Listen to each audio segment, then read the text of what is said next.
சாதிவாரி கணக்கெடுப்பு நடத்துவது குறித்து 11 ஆண்டுகளாக வராத ஞானோதயம் தற்போது பிரதமர் மோடிக்கு வந்திருப்பதன் காரணம் பீகாரில் தேர்தல் வர இருப்பதுதான் என்றும் தமிழ்நாட்டைச் சேர்ந்த அரசியல் கட்சித் தலைவர்கள் கூறியுள்ளனர். பீகார் தேர்தலுக்காக இந்த நிலைப்பாடு என்றாலும் சாதிவாரி கணக்கெடுப்பு நடத்துவதற்கு கால நிர்ணயம் செய்ய வேண்டும் என்றும் வலியுறுத்தியுள்ளனர். 11 ஆண்டுகளுக்கு பிறகு இப்போ ஞானோதயம் வந்ததற்கு என்ன காரணம் என்றால் ஒரே ஒரு செய்தி தான். எங்கள் தலைவர் ராகுல் காந்தி எதிர்க்கட்சி தலைவராக நாடாளுமன்றத்தில் இருக்கிறார். தொடர்ந்து இதை வலியுறுத்தி அழுத்தம் கொடுத்தும் இப்பொழுது ஏன் இந்த முடிவுக்கு வந்திருக்கிறார்கள், சாதிவாரி கணக்கெடுப்பை நடத்துவோம் என்று சொன்னால், பீகாரில் தேர்தல் நடக்கிறது. பீகார் மாநில தேர்தல் மற்றும் பல மாநில தேர்தல் வர இருக்கின்றன. அங்கே இந்த குரல் ஓங்கி ஒலிக்கிறது, எங்கே சமூக நீதி, எங்கே சமநீதி, எப்பொழுது சாதிவாரி கணக்கெடுப்பு நடத்துவீர்கள் என்று. இப்பொழுது அவருக்கு ஞானோதயம் பிறந்திருக்கிறது.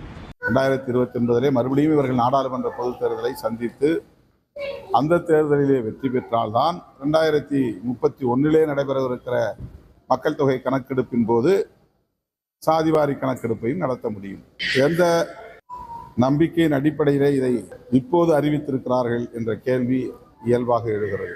சாதிவாரி கணக்கெடுப்பு நடத்தி அறிவிப்போடு நின்று விடாமல் உடனடியாக சாதிவாரி கணக்கெடுப்பை இந்திய முழுவதும் நடத்தி இந்திய முழுவதும் இருக்கிற அனைத்து மக்களுக்கும் அவரவர்களின் எண்ணிக்கைக்கு ஏற்றவாறு கல்வி வேலைவாய்ப்பு உரிமை வழங்கப்பட வேண்டும் என்பதுதான் தமிழக வாழ்வுரிமை கட்சியின் கோரிக்கை.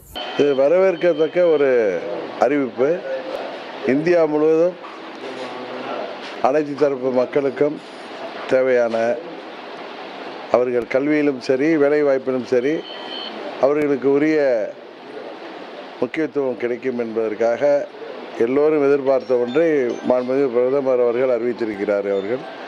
அவர்களுக்கு எங்களது நன்றியை தெரிவித்துக் கொள்கின்றேன். உடனுக்குடன் செய்திகளை தெரிந்து கொள்ள சன் நியூஸ் பெல் ஐகானை கிளிக் பண்ணுங்க.